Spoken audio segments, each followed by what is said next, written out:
What if the world's greatest army crumbled in just weeks, to a daring gamble that shocked the entire globe? In the tense spring air, one man's audacious plan targeted the very heart of Europe. Imagine invincible defenses, fortifications costing billions, bypassed like a forgotten back gate.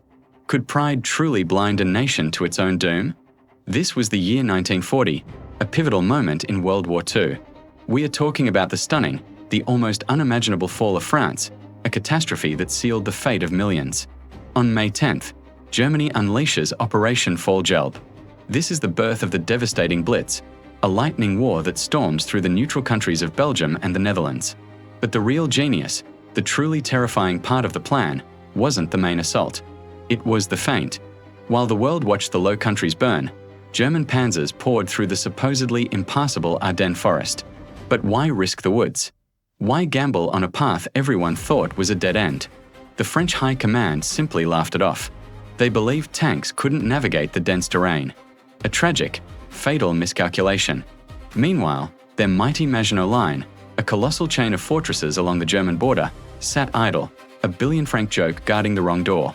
As engines roared and Stuka dive bombers screamed, entire cities fell in a matter of days. The Allied forces were completely caught off guard. But surely, they could mount a counterattack, right?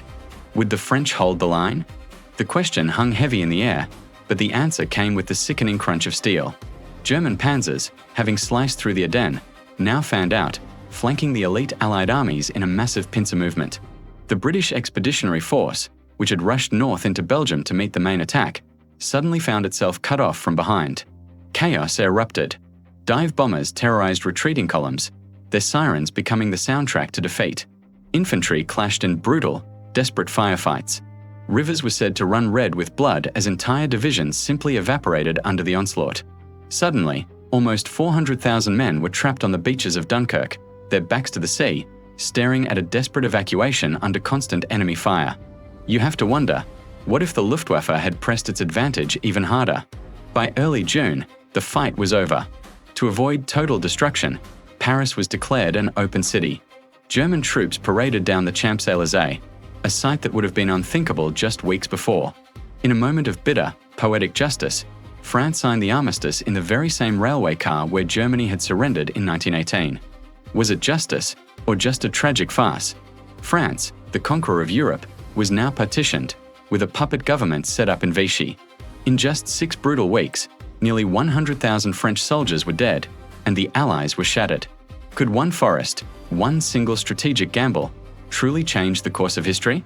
This wasn't just a military defeat, it was the brutal domino that fell, isolating Great Britain and setting the stage for the darkest chapters of the war.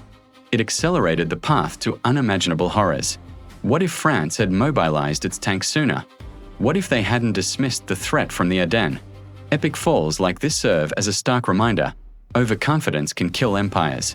What gambles are shaping the conflicts of today? If you want to explore more of these untold histories, hit that like button, subscribe, and let me know your thoughts in the comments below. Thanks for watching.